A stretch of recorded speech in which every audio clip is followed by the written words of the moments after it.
everyone, to the 14th episode of Across the Decades. I'm joined by longtime friend, Sargun. If you wouldn't mind, flip over the hourglass, and then we can kick it off. So tell us, what are we drinking? So this is whiskey and soda, like club soda, basically. It's like cheers. Every brown dad's drink of choice. This is like a classic. Yeah, that's what my dad drinks. That's what his dad's drink.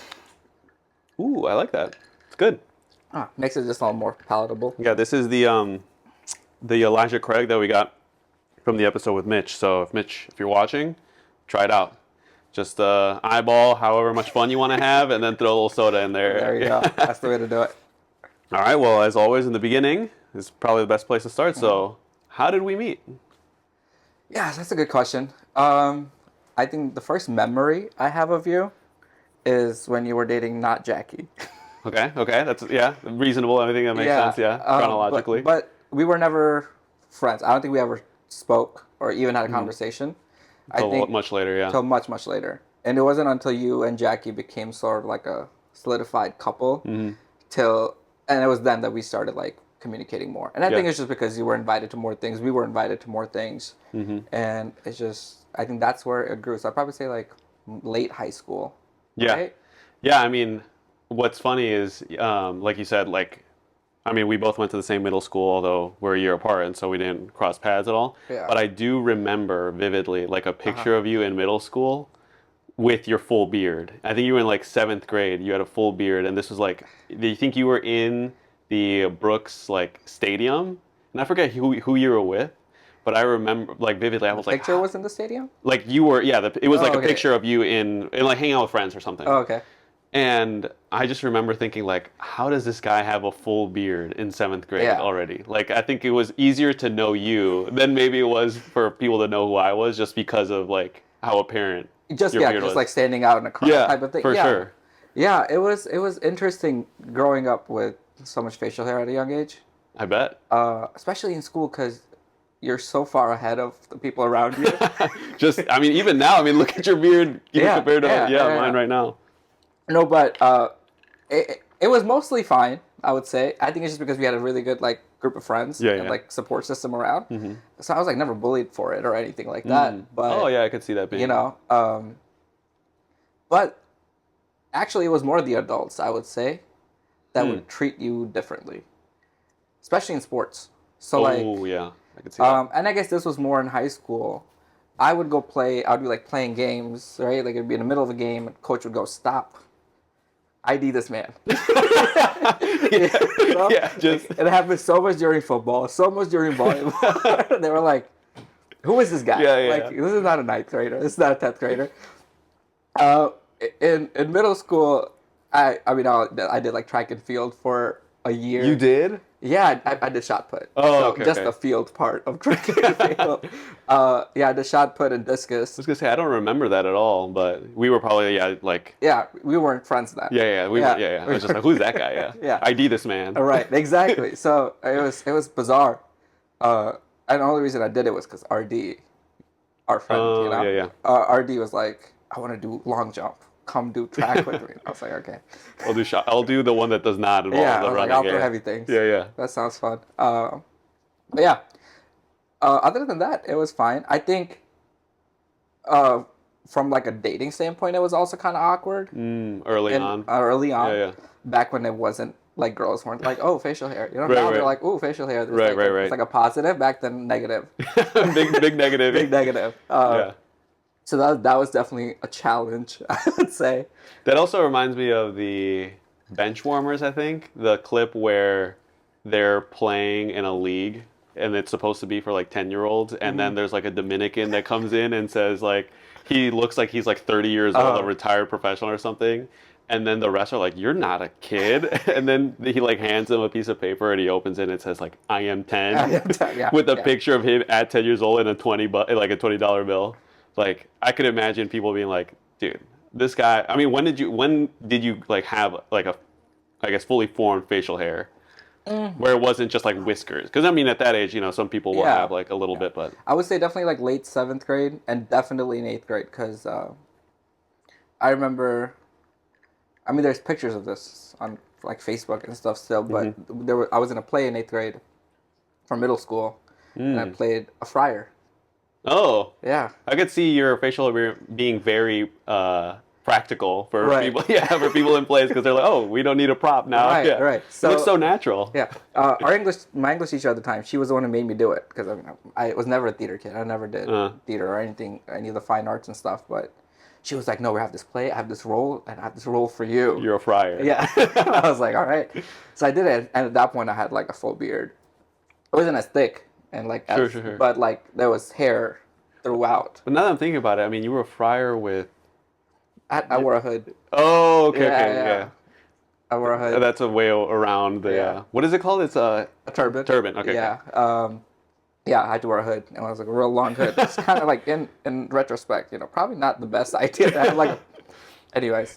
Yeah, that's actually a little fun fact. The like cappuccinos, the term cappuccino actually comes from capuchin, which is the I think they're friars, either that or monks that were from I think like Spain, and they loved coffee, and so the cappuccino. Or actually, I think isn't cappuccino like an Italian drink? Anyway, they ended up like being associated with the drink that they would make, which is cappuccino, and cappuccino is associated with capo, which is associated with head, which comes from the hood. So all of that's where you get like cap. Yeah, like baseball cap. Yeah, it all comes from. So cappuccino. Yeah. Anyway, long little divergent there, but that's interesting. And also, were you?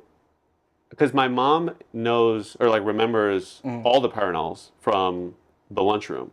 Were you in that cohort at all, where my mom was like part of like the lunchroom aide by any chance? In high school? No, this was in middle school. No. I don't remember. That'll be something that I'll have to ask her because it's one of those things where she probably definitely remember you. Yeah. But I know that she's like, oh yeah, she always remembers like, oh, like we recently saw RD and she was like, oh, like how's RD and like JR and Jammery and stuff, and they're like. I mean, I definitely remember your mom from school. Okay, then maybe, yeah. But I can't recall if it was from like a specific lunch period or anything like that. But like I remember the first time I saw your mom when you guys came over for that tasting to my house. Oh yeah. That was after a long time that I seen your mom, and I guess I'd never associated her with you. But I saw her and I was like, Miss Lopez. Yeah, right. It's like easy connection of just like my last name, but but like also a different. Yeah, exactly. No, but it didn't connect until I saw her again. I was like, oh, that makes sense. Yeah. That's funny. Now, again, going back to like what having a beard and of course having a turban in like middle school and whatnot, was that something that you were made aware of by like your family? Were they like, oh, by the way, this is going to be something where people are going to maybe question you and you have to be either like understanding or what have you, or is it just something that was just normal to you from the get-go? You were like, okay, like this is something I do and other people don't do in regards to like the turban, and then also just characteristically, like obviously it's not like people choose to have or not have a beard, but you did have to make the commitment to saying like, okay, well I'm not going to quote unquote fit in the sense of like trying to change my appearance so that it looks like everyone else's. Yeah. Was that something that you had to like wrestle with at all early on? So sort of. I think my parents had that conversation with me when we first moved here. So which was in 2006 from India. So I was going into 4th grade, and I already had like a cousin, uncle who lived in Chicago who did high school and middle school here. So he was the one who actually sat me down and he was like, look, like people are going to look different, right? Because in India, everybody looked like me, the school I went to. Because it was like a partially religious school. Well, was it all, or like partially Sikh, or was there also like Hindus or like? There were Hindus and Muslims and Christian people that went to that school, but majority of the people that went there were Sikh.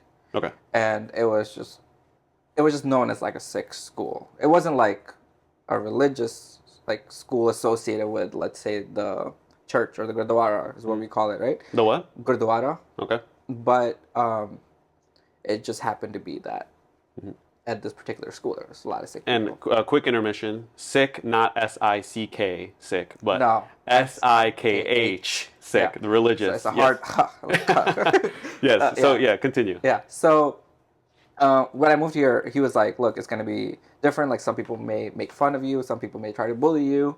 Like, you just have to be strong. Like, you have to be ready to like address that and take care of it, but at the same time, like, don't lose yourself. Like, there's no reason for you to try to fit in, right? Like, and I was always a relatively confident person. So I was like, yeah. I was like, I'm great. Like, I'm great. I'll have no problem. Yeah. Yeah. But then, like, it was weird, right? And I remember, like, walking into school, like, the first day, it like, hit me, right? I was like, oh, yeah. I was like, oh, dude, like, nobody here looks like, nobody here looks like me. Not a single person, right?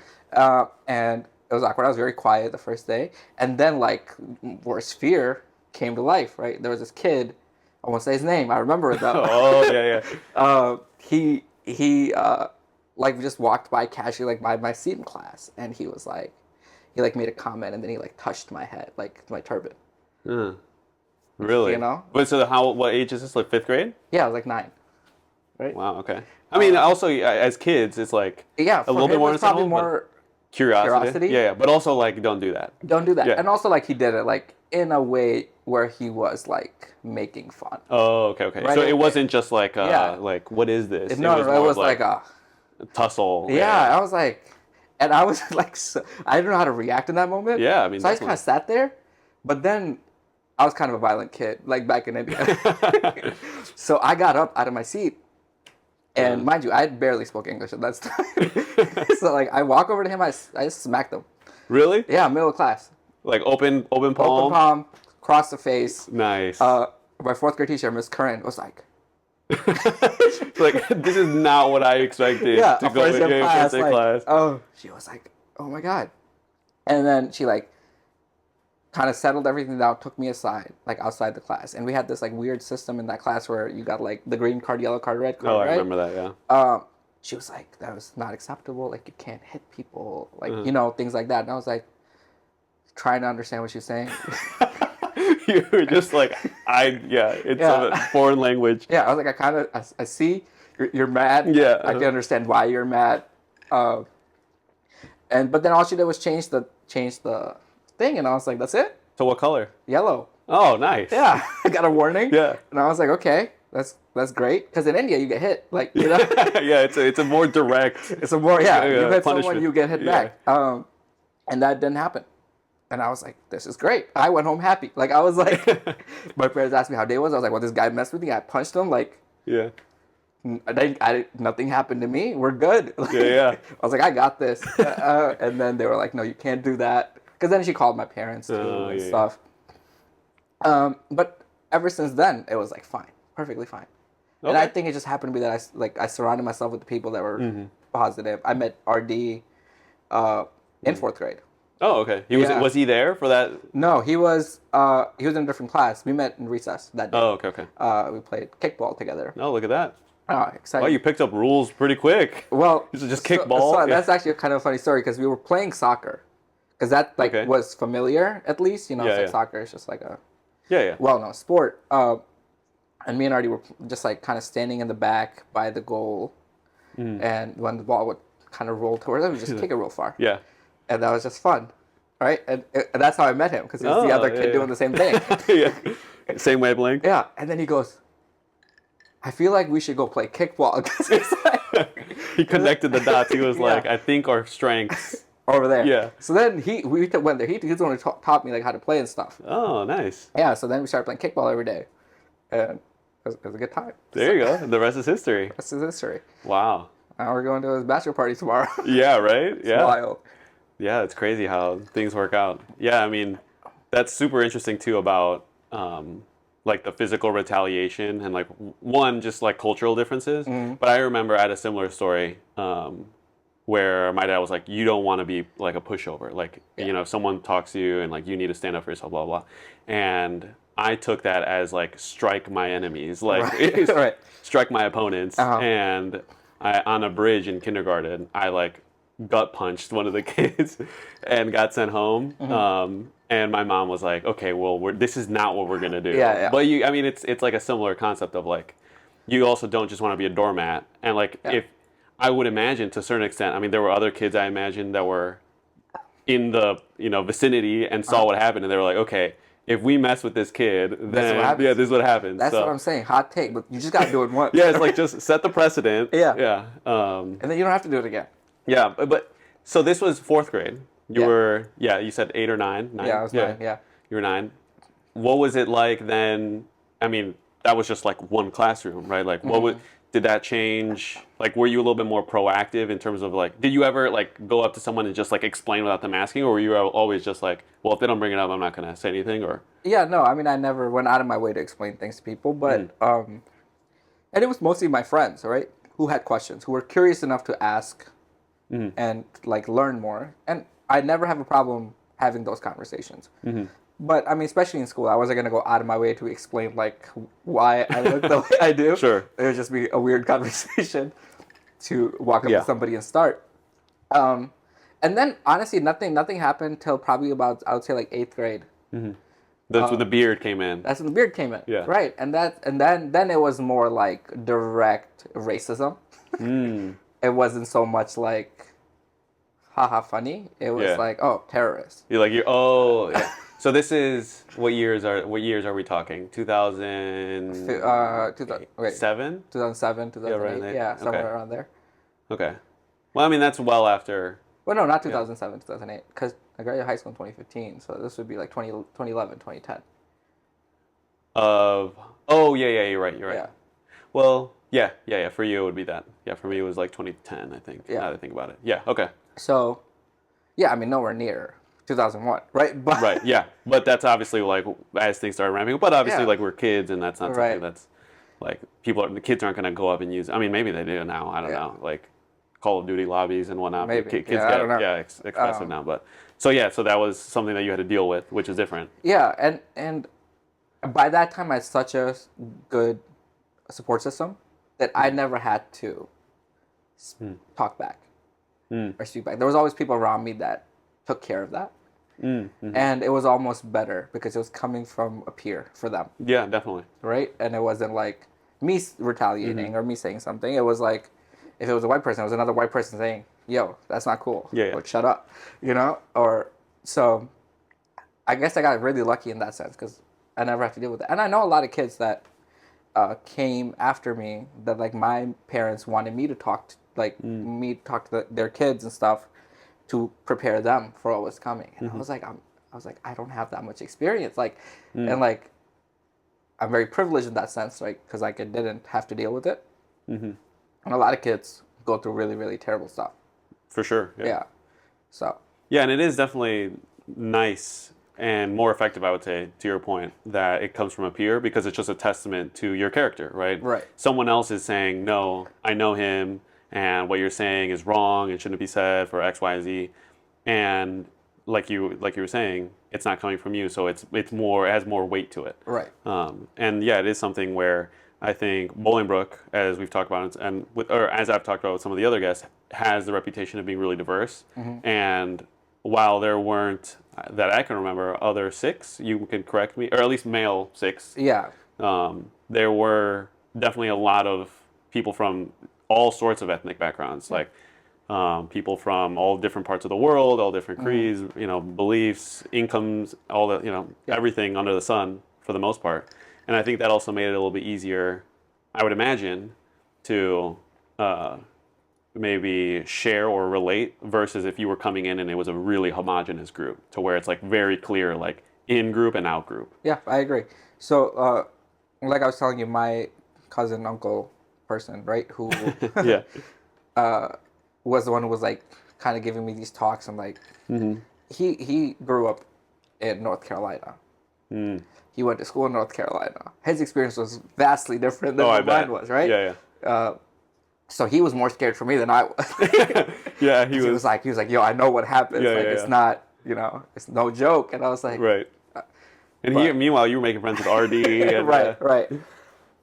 So it's definitely an interesting part of my life where I'm glad I was around the people I was around. Oh, for sure. Because it helped a lot. So now, of course, much older now, and you've been able to grow and mature into not only the physical aspects like your beard and whatnot, but also the decisions that you make to continue into your faith, right? So Sikhism, which we were talking about, I would imagine that also put pressure on you to be more formed in what you believe and like why you believe things, for the sake of saying, well, like something that's really common, I'll speak for myself, like when I would bring like Mexican food to the lunchroom, I'd be like, I don't want to eat Mexican food, like I want to eat hot dogs, or I want to eat burgers because that's what my friends are eating. Like I don't want to eat carne asada or whatever else, which now people would be like, that's crazy. Like why wouldn't you want your home cooked meal instead of like the lunchroom meal? But as a kid, you know, you feel like you really want to adapt and like assimilate and fit in, right? Yeah. So of course that wasn't something that you went through, although you were also a little bit older, but still, you came as a kid.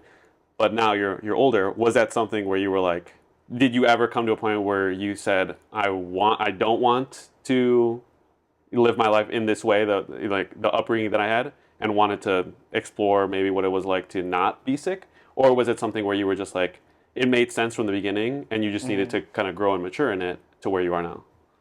Yeah, so I think that wasn't a real battle for me religiously. I was pretty set on the religious aspect of it throughout.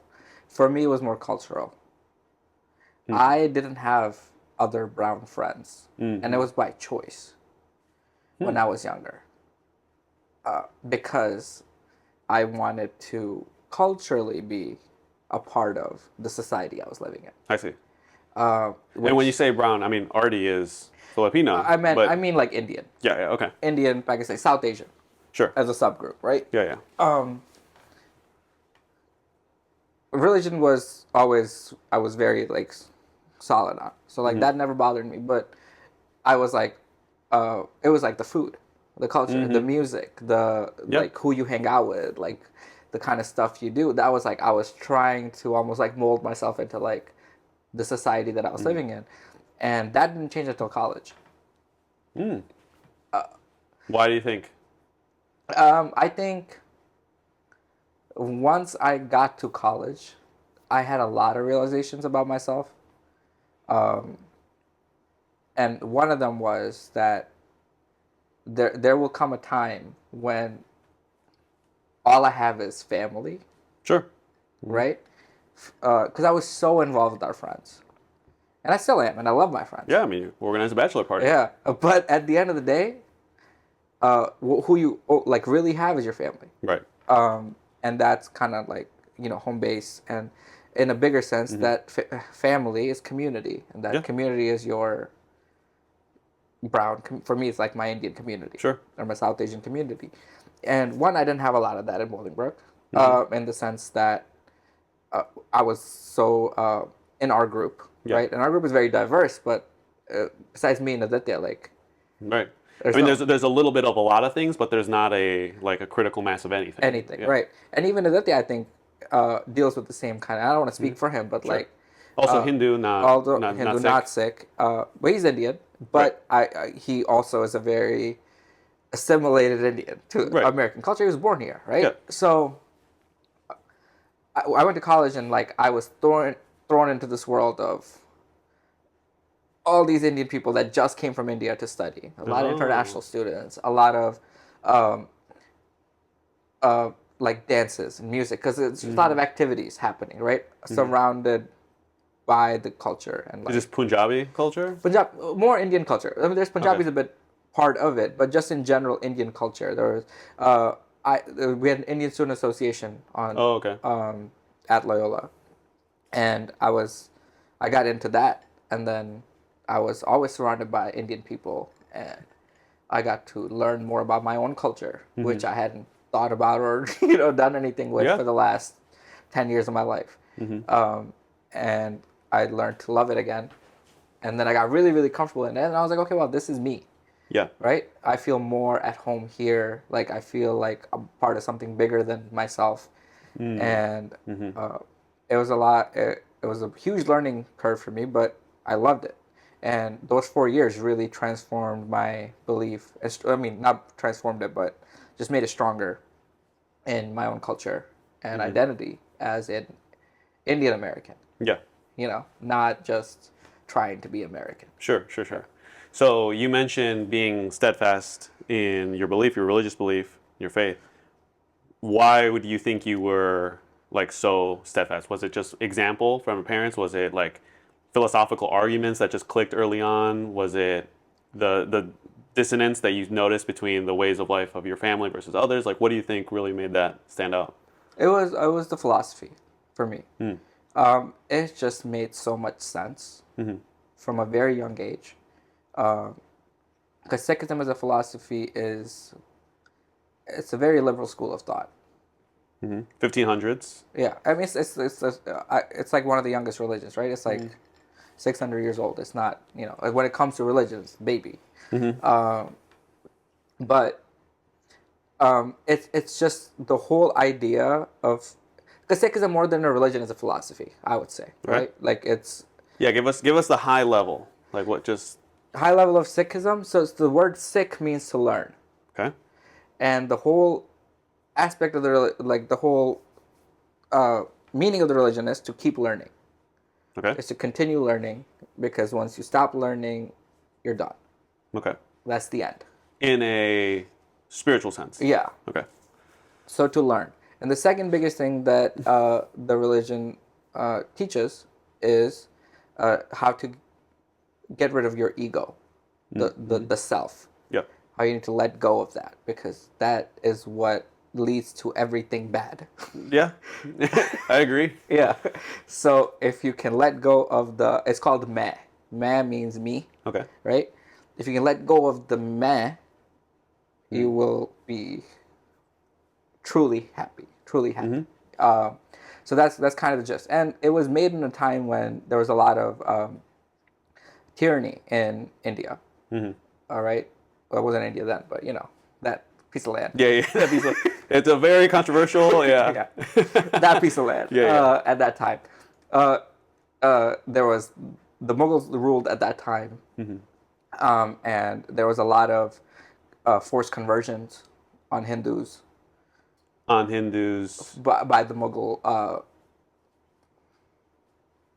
Empire. Empire. Yeah. Well, and vice versa. So there was not a lot of freedom as to like what you can practice and what you can believe in.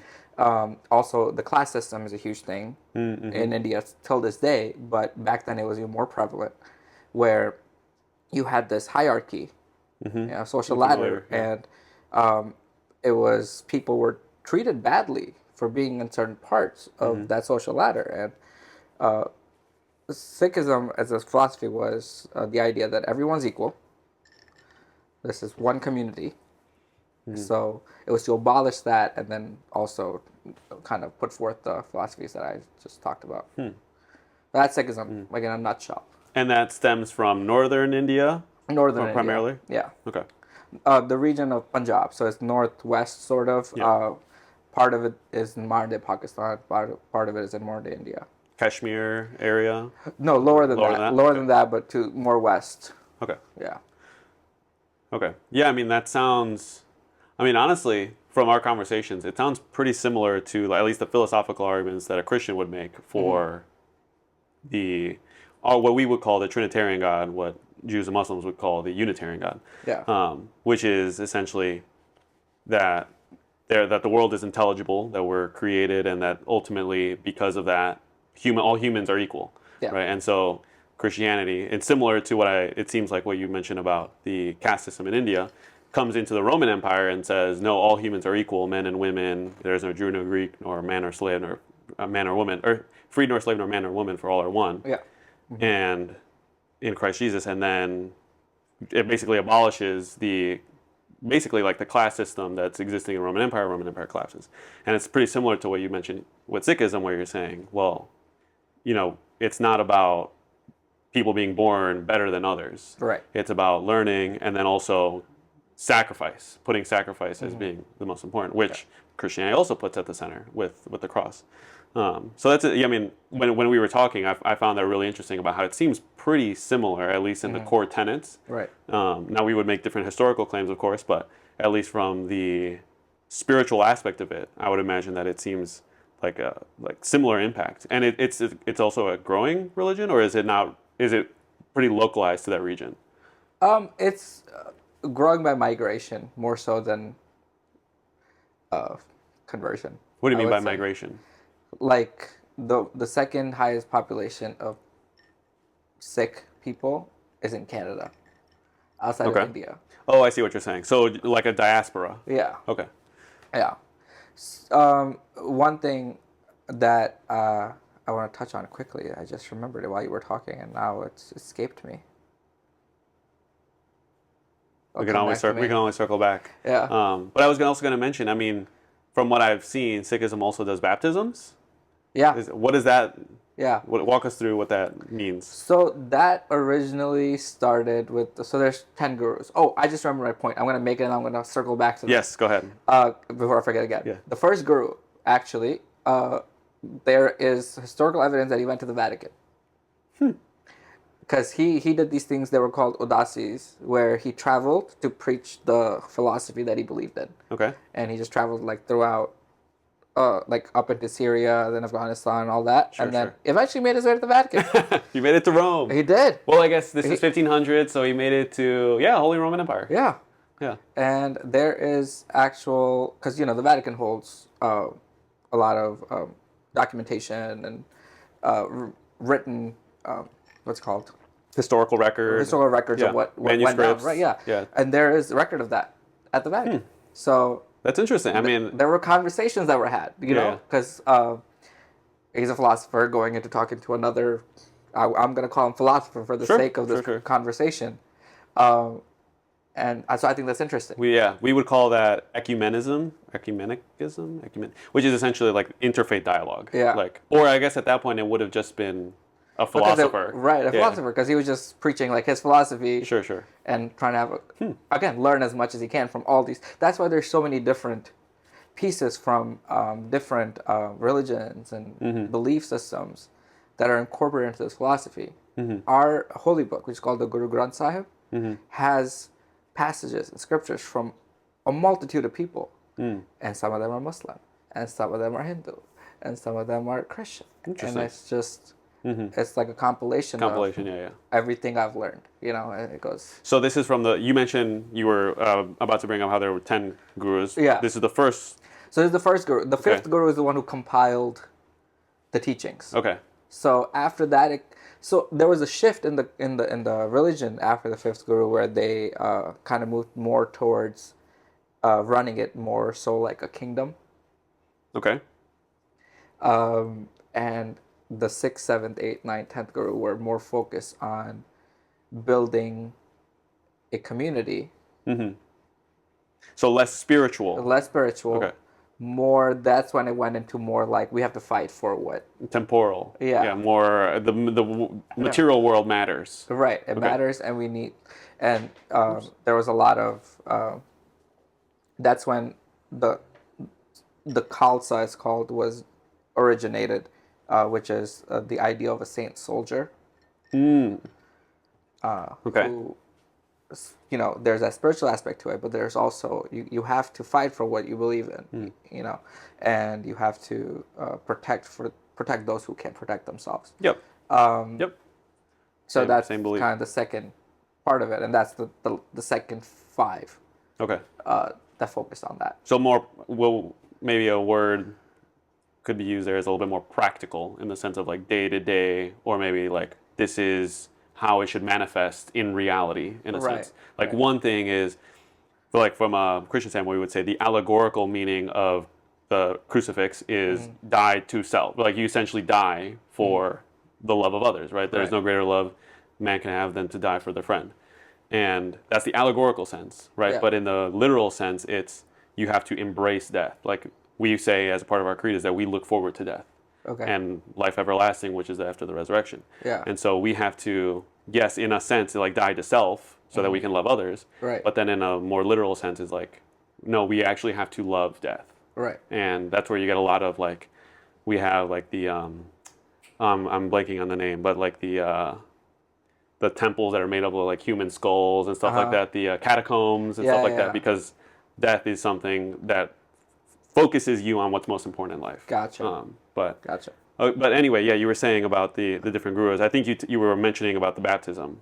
Yeah, so that actually kind of flows good into the baptism topic because the 10th Guru was the one who established the Khalsa Panth. The Khalsa is the group of Sikhs. It's as a community they're called the Khalsa. And this is all Sikhs, or is this select? Okay. All Sikhs.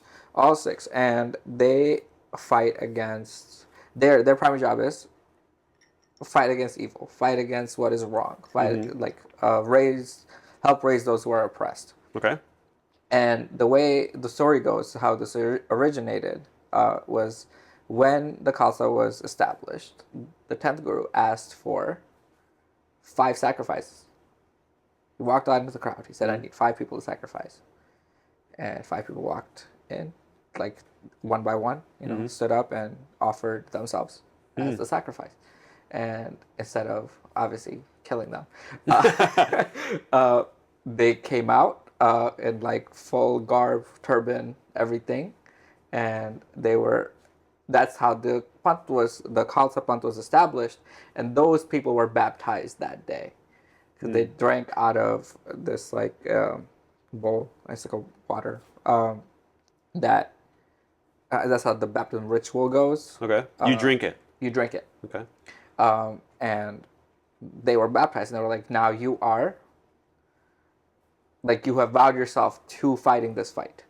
And so they were not Sikh, but now they're Sikh? They were already Sikh. They followed Sikhi. They followed Sikhism. But you're vowing to do what is asked of you is to So it's to like protect. it's like an initiation. Yeah. Okay. Yeah. So that's kind of the baptism portion of it. Interesting. So when children are born in Sikh families, are they Sikh? Yes. Is there any rite or initiation that needs to take place to welcome the child in? So I'm not baptized.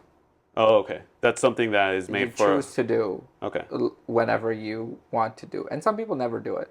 I think a lot of it now is, it's in my opinion, it's kind of lost its meaning in a way. Mm-hmm.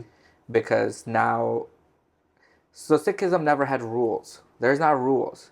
There's suggestions. They're all suggestions. There's no rules. Okay. There's no right way to do this, that, or the other. The reason we wear the turban is because only the higher classes were allowed to wear it in India.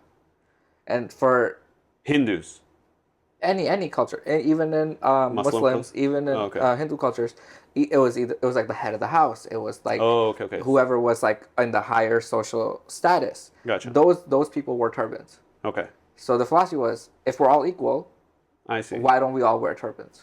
I see. And if one person can wear one, everybody can wear one. So it was almost like a act of defiance, right? Okay. It's like, it doesn't matter what class I come from, I wear a turban because I'm equal to all. So it's originated from a cultural aspect. Okay. Yeah. So that's the reason behind it. That's why we wear it. Okay. As a constant reminder, be like, everyone is of the highest, if you want to put it at a dignity level. Yeah. Same with the hair. Well, the hair is more so about staying in your most natural state. God made you this way for a reason. Mm-hmm. Why are you fighting God? Right. If this is what God wants for you, this is what you get, kind of a thing. Right. So don't fight God. But again, these are suggestions to keep reminding you of what is the truth or what you need to be attached to. Mm-hmm. None of these are rules. Mm-hmm. When you baptize now, there's all these rules attached to them that people believe. You can't eat meat. You can't do this. You have to wake up at 5 a.m. and do this certain prayer. That I don't believe in any of that. That's all ritualistic stuff. Okay. That can help you, sure, be closer to God, but it's not required, and it should never be posed as a requirement. Because once you start doing that, you're pushing people away from the true meaning of it.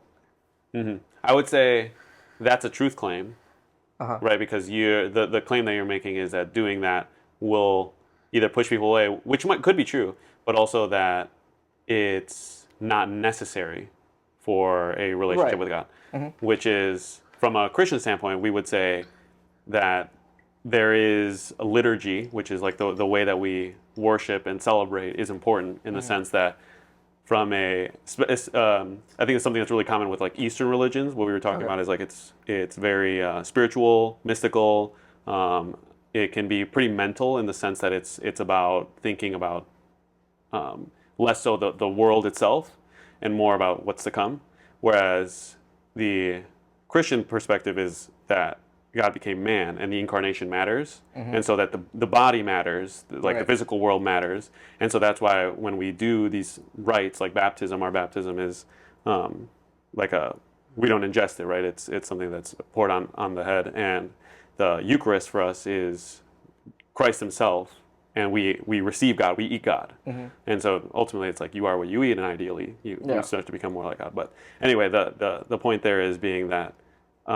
What resonated about what you said too is that after the fifth guru, you start to get a little bit more into like the temporal, because ultimately at a certain point, the buck has to stop of like, okay, well, we can think about the spiritual aspect, but it has to manifest in a way for this way of life to continue. Right. And I guess the last question I'll ask on this, the part of what you mentioned as well is the Sikhs seem to be pretty well represented in the military side of India. Yeah.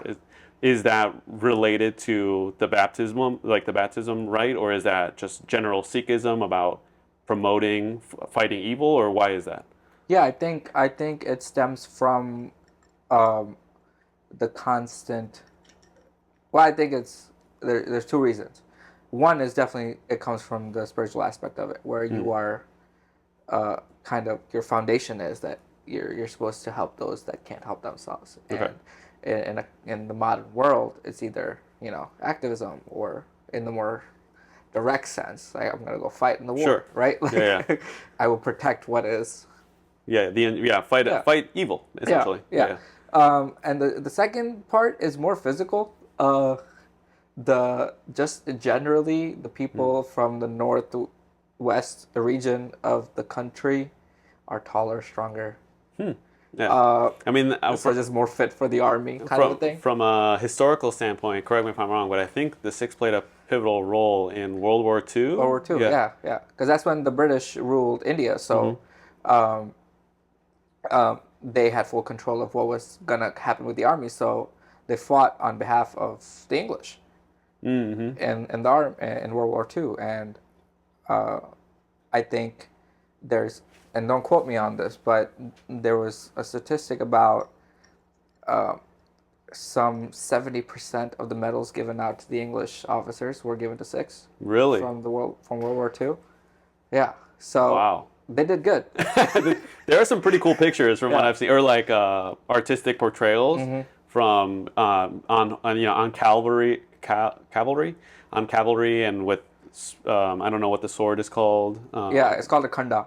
Kunda, okay. Yeah. So I mean, impressive Super cool, warriors. From that region.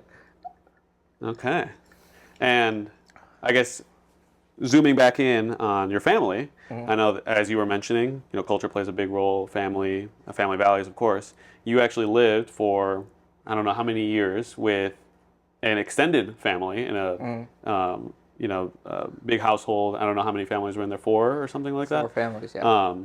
What was that like, and what is it that you think makes it so, especially in the American culture where that's not very prevalent, that you, at least your family, or maybe Sikhs more generally, or Hindus more, or Indians more generally, are doing something like that even in, the Western world? Yeah.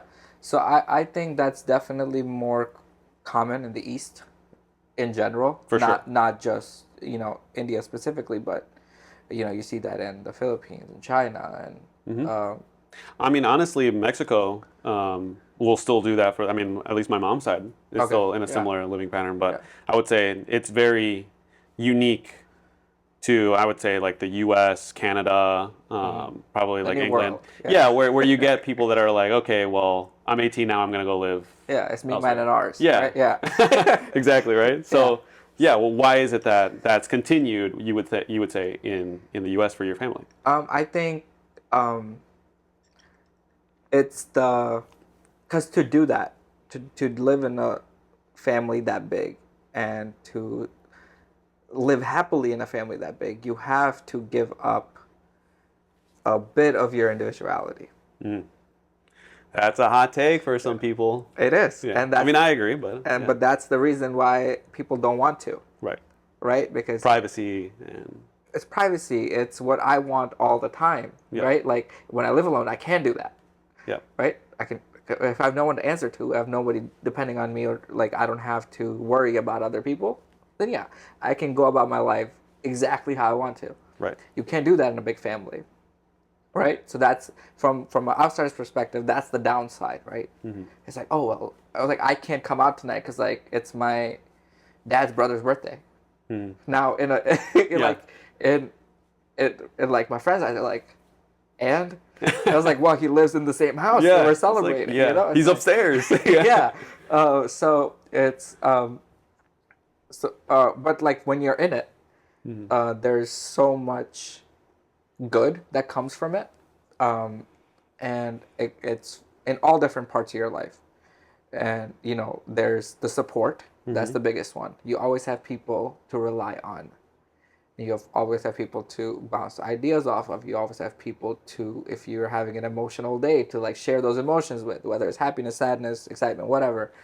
You always have people to count on, right? I need to, my mom needs to go to the doctor for like an appointment. Now, if it's just her and my dad has to work, nobody can take her. Now she's got to like reschedule it. But now there's 11 other people. Somebody will be free. Somebody will take her, right? Yeah. So there's always a way. Then there's kids, right? You have kids, and now you have not one set of grandparents, but 2 or 3 sets of grandparents and uncles and aunts, and they grow up in a space of love and affection and support, and they're never feeling lonely, and it's so good for their mental health and so good for their cognitive growth. Mm-hmm. Right? Both sets. I mean, it makes the older generation feel young again. Yeah. And it also imbues that respect that should be owed to the older generation from the children, right? Right. In also sharing the culture and sharing, mm-hmm. you know, this is how we do things and whatnot. Yeah. So that, you know, that's all from the cultural and personal, and then economically, it's just more economical. Yeah, for sure. Right? Yeah. It's now 4 families. If you buy 4 different houses. Now you're living in 4 different places, and now you're paying 4 different mortgages and 4 different property taxes and 4 different utility bills. Do the math. Yeah, literally, it's simple math. Yeah. Right? Like, or now you bring all these people under one roof who already love each other, always like to hang out. Now you can buy, instead of 4 different houses, you buy one really large house. Right. You know, that no one family could afford on their own. Mm-hmm. Now you have amenities that you may not have had access to if you were living alone. All the cost is shared. You have the space that you get to call home, mm-hmm. and you get to live with the people that you love. And it just makes more, like, you save so much more. You can do so much more. Yeah. It just makes sense. Yeah. Yeah, and I would imagine an extension of what you were saying about, you know, grandparents with grandchildren. I would imagine it's also an opportunity for like familial mentorship. Yeah. So where you have, you know, men in the household that are older, like mm-hmm. let's say 10, 20 years older, 30, and, you know, they're much more advanced in their careers and know how to move in certain ways. Mm-hmm. And you also know certain things that you can also pass on to whoever's younger in the household as well, right? Yeah. And so I know something that you've mentioned is just like family plans or like business ideas for the long term and like coming up with that. Is that something that is done intentionally in the sense of we're going to draw out this game plan and we're going to step by step figure out how to get towards this? Or is it more of a more organic, continuous process where you say, hey, you know, I just finished my master's in law mm-hmm. and I see that you're looking to pursue the same. Maybe in the future we could consider this as an option to open up our own law firm, for example. Yeah. How does that work? So this is where it becomes very conservative way of thinking, mm-hmm. I think, because up until my dad and his brother, so my dad and they're the only 2 siblings, right? There's just 2 brothers. Mm-hmm. Up until they were running the house, okay, I didn't know what was going on. So when you say up until, so who was running it before? Before that, it was his dad and his brother. Okay. Right? Like, yeah. And then eventually, my dad's older brother and my dad took over the responsibilities, and they, between them, had a plan. That, hey, we're going to do this, this, this, and this. And their plan is very different from what mine and my cousin's plan is. And this is like also, I guess, kind of a conservative school of thought, but like in these plannings, like it's like I'm the only male from my dad. Okay. And my cousin's the only male from my dad's brother. Okay. Right? Yeah. My dad's brother has a daughter, and my dad has 2 daughters. Mm-hmm. But they're not in the equation of this planning. The planning, yeah. Because they will get married. Because the idea is, if everybody's living in joint families, they have a joint family to go into. Right. Right? Which obviously doesn't happen nowadays, but that's how it happened in the past. Yeah, and still does for most of the world. Yeah. So now the planning of like what's to come is kind of on me and my cousin. I see. Yeah. Right? And like my dad and his brother don't have too much of a say, or they don't want to. They're like, we did this for this long, you got this now. Yeah. Right? And they maybe help like where you're fielding ideas or stuff like that, I would imagine, where they could say like, we did this, look into this, avoid that. Right. Yeah. I mean, and the businesses don't die, right? Like just because they're like, I'm done. It's not like the business goes away. So there's still that's happening, but now they don't have to worry about growing or making something new happen or making sure everyone's taken care of. They go, hey, this is how much I got this month. Here you go. Mm-hmm. And this is our contribution. So now like figure the rest out kind of thing. Manage that. You have to learn how to manage it. Move things around. Yeah, manage it. And then also grow it, right? Mm-hmm. Because the worst, and like this is maybe like a personal thing, but like I think the worst thing you can do for your parents who've done this for you is to keep them stagnant. And like, you know, where they stopped. If you just stop there with them and that's how they live out the rest of their life, you failed. Elaborate on that. So what do you mean by stagnant in this case? So growth as like I'm talking purely business. Okay, from a business standpoint, like if what my parents have built. Oh, I see what you're saying. Okay. If I just go, well, this is good enough. Let's just stop here, and I'll just continue to, like, I'll take over your responsibilities, but like, we'll just keep living this life. I see. Yeah, I didn't do anything. Right? If you're not growing, you're dying, is what they say. Yeah. So I mean, I literally didn't do anything. I was handed this business, and I was like, hey, run it. Mm-hmm. Here's how you do it. I've been doing it for the last 20 years. Mm-hmm. So, I mean, I didn't do anything. And so that's kind of the thing, right? So, like, me and my cousins have a lot of these talks about, like, okay, what's next? Okay. And when you say what's next, you're thinking business, but you're also thinking family, like, long-term educational aspects. Everything. You're thinking, property. You're thinking... So, I think that goes in 2 different things. Education is very important, to my family at least. Right, so the kids, like I don't have any kids right now, but my cousin has 2 daughters, so it's their education. I mean, they're young; it's 3 and 5. You gotta start them young, preschool, get it going. But that's the thing. One's in preschool, one's in kindergarten, and it's like we're very meticulous about like where they're gonna go to school. Sure. And the reason we bought a house where we bought a house is because it's a great school district. Okay. You know, so like.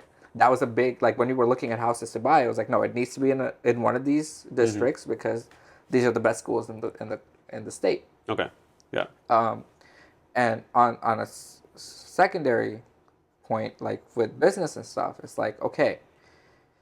So my parents have a gas station. That's their business. And my mom has a catering business. But that's primarily what we do. But then it's like, okay, what's next? Because that's what they do. What do we do? Yeah. You know? So that's kind of where the conversation about like property and what do we want to invest in? What do we want to grow? And the law firm. Because so like my sisters are going to law school now. They just started this year. And I've been practicing law for 2 years now. So by the time they graduate, I'll have 5 years under my belt. They'll be fresh out of college, out of law school. So at that point, you know, we've talked about this. The goal is build a law firm, get things going. And bring it back into a family business mindset. Because I'll be honest with you, jobs suck. Yeah, they do. Yeah. I mean, I don't know, like I can't do a job. Wage slave, yeah. Well, that's, to your point, that is a very conservative way of living in the sense that inheritance is a good thing when done correctly. Yeah. And meaning that you don't want to leave inheritance to spoiled brats that haven't cultivated virtue to where they know how to operate, to where it's going to actually burden them, to where they're not going to be able to grow it and ultimately find fulfillment themselves, right? Because they need that adventure as well, right? Because nowadays, what I have seen at least is a lot of people will say, let's say someone builds up amasses wealth or creates a successful business. Sometimes they'll say, but my kids aren't going to get any of that. They're going to have to figure it out on their own, and that's not a very prudent way of living, I would say, because what you're essentially depriving them is the opportunity to continue a legacy. And what that does, as we were talking from a cultural standpoint, is it grounds you in something that's bigger than you. Yeah. Like you said about moving to a house for the sake of the children, that's you removing your individuality for a greater good, a common good of the family, and saying, like, this is something that's bigger than me. Right, even though it makes my commute an hour long. Sure, and you're in traffic, and you're like, these kids better be getting a good education. Right, exactly. So, yeah, exactly. It's like, and that it brings it back to the point where, like, you have to make those sacrifices if you're going to live in a big family. Yeah. Right? And that's the only way it works. Yeah. It also, another point of the only way it works is with full transparency. And that's full transparency with everything. The hardest thing for, I think, most people is having transparency with money. I was going to say the finance. Yep. The finance is difficult. When you say transparency, does that also mean communal finance? Like, does that mean... It means personal and communal. Okay. Because, I'll give you an example, right? Sure. Let's say I make $10,000 a month. Okay? My cousin makes $10,000 a month. His wife makes $10,000 a month. Ballpark, right? Like, we're just throwing numbers. If we say family pool needs $15,000 a month every month, so we have to get that money in there. Now, if I make $10,000 and I say, well, I can only do $3,000. I can only do $3,000. I have like other expenses. And the other people are now doing 6 and 6 or 7 and 7 to like make up that deficit. Sure. Now the questions arises about what are you spending on? Yeah. Right? And that's a difficult thing to put out in the open. Now it could just be like, oh, well, I have student loans. So like I make a $2,000 payment every month. And then I have this and I have this and this. And I have expenses. Now if that's in the open, then that 2,000 deficit from my end may not hurt. Or it won't hurt. It'll be like, okay, that makes sense. Yeah. Right? Yep. But if everybody's in the dark about my personal finances, then the question arises like, what are you doing? Yeah, exactly. Pull your weight, yeah. Yeah. So that's what I mean when I say, even though like... And then what about members who don't bring in income? Right. Right. And for them, it's a little bit easier on the money sense because they have nothing to disclose. Yeah. Right? But, and so it's kind of nice that you bring that up because my mom and my aunt struggle with that a little bit. I would imagine, because they don't bring in an income. It doesn't mean they're not vital to this operation. Extremely important. Yes. Yeah, but it's hard to convince them of that. My mom's always saying this. Well, I don't bring any money. I don't make any money. I don't contribute. And I was like maybe not with dollars, but like you contribute in ways that like none of us can. Yeah. So like for example, we had this conversation about, let's hire a cook. Somebody come make the food because it's like a big hassle. Big family, a lot of mouths to feed. Lots of mouths to feed. And people eat at different times. Like, it's just getting ridiculous. And because right now it's just like my mom and my aunt doing most of it. Right? And we like figured out like how much it would cost to like do that. And I was like, well, you're at least worth this much. Like, like you're bringing in this much money every month. Like, you know what I mean? And plus more, because like you're doing so much more. Taking care of the kids, doing this and that. So like if you want to associate it with a dollar amount, we can figure it out, right? And I can show you. Yeah. In a capitalist economy, everything has a dollar amount, which I don't necessarily agree with because ultimately all value should not, even if it could, shouldn't necessarily be reduced to dollar amount because for a high trust environment to be built, you need favors. You need people to depend on, because otherwise you're not going to be able to create an environment where you can say we're working towards a common good. Yeah. And I think that's what I also like about the point that you made about personal expenses coming secondary to the common good of the household, where you say, in a way, other people have a right to know what I'm spending. Yeah. Because we're working towards a shared vision. And what can be controversial, especially for some of my libertarian friends, is they might say, well, what I want to do is what I want, and that doesn't matter, and no one else should meddle in my business, blah, blah, blah. If you were to zoom that out into, we live in a country, we live in a state, we live in a city, in a in like Wicker Park, for example. Yeah. I do have an implicit, not necessarily right, but a vested interest in what other people are spending their money on. So, for example, I don't want to see people spending money gambling, because that's, one, bad for them, but also bad for society, and also just bad for the world that we live in. Yeah. And so no transaction is done in a vacuum. Everything affects everything, yeah. right? So that's where, again, you see like the individuality being taken out of it for the sake of, paradoxically, their own good. Yeah. Because that's the only way that you can ultimately love, is through the self-sacrifice of what you want for someone else, and then hopefully they do the same for you, right? Yeah. Is that something then that you see continuing? I mean, it seems like you're already planning for the next generation and whatnot. Like, yeah, ideally. So, marriage is like a tough thing when it comes to this. Because, like, me and my cousin have grown up with each other all our lives. Mm-hmm. Same age, or what's the age difference? Age difference is like, he's 35. Okay. So 6 years, right? 6-7 years. But we've grown up in the same house. We grew up as brothers with the vision that we moved this forward from like a very young age, right? I knew that was the plan. Yeah. He knew that was the plan. But the wild cards are who you marry. Mm-hmm. I mean, it's the most important decision of your life. It is. And that's why I say love is not enough. Because you need somebody who'll be on board with the vision. I see. And that you're asking basically somebody to give up their individuality a little bit. Sure. I mean, but that's what marriage is. Like, at least from a Christian standpoint, our vows are giving ourselves away. That's why I would say, also controversially, divorce is something that the church is firmly against, because once you give yourself away, you can't take yourself back, because you don't. You already gave yourself away. Yeah. I gave myself to Jackie, and she gave herself to me, and that's it. But I think it's already hard enough to do that with two people, because obviously, like, when two people are coming together to be like, okay, well, like, I need to make some sacrifices for you, you need to make some for me, like, we lose a little bit of ourselves for this. Yeah, we would say the two become one flesh. Is what we would say. Yeah. But now you're asking, hey, I need you to lose a little bit more for the rest of these people. Now, this person met me, fell in love with me.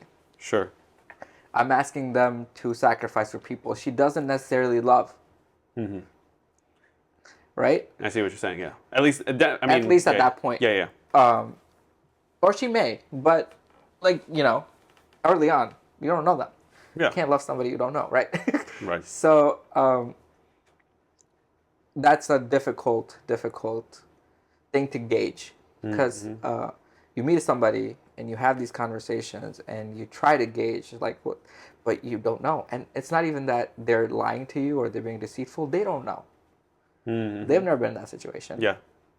And once they're put in that situation, they may not react like they thought they would. Or they may not be willing to do the stuff they thought they were willing to do. Right. I mean, that is a very traditional way of looking at marriage, where it's not two individuals coming together, it's two families coming together. Yeah. Right? Where I call Sammy my little sis, right? And my brother is now my sister, or is now Jackie's brother, right? Yeah. Like, and that's his sister, right? In the sense that it's in law, right? But it's these two families coming together in the truest sense of now you, to quote the current Democratic nominee, you didn't just fall out of a coconut tree. You exist in the passage of time, and because of that, you're not just a coconut as an individual. You essentially have the familiar tradition, your cultural background, everything that comes before you, and is also pointing you in a certain direction based on the values that you are looking to bring to fruition. Yeah. So I know we're coming up on time, Yes. but I do want to ask you. Okay.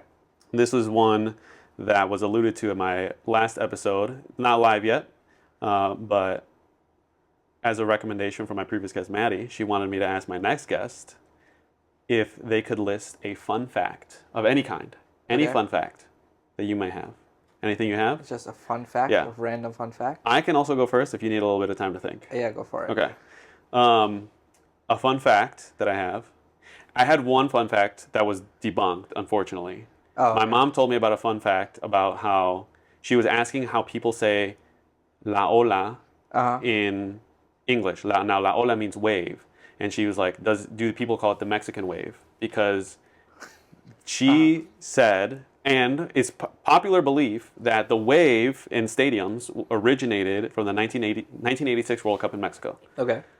And a lot of countries call it the Mexican wave because that's where it was popularized. But apparently the originator is someone named, I think it's a like Eastern European name, but it's spelled Krazy. Crazy. It's like Crazy George or something.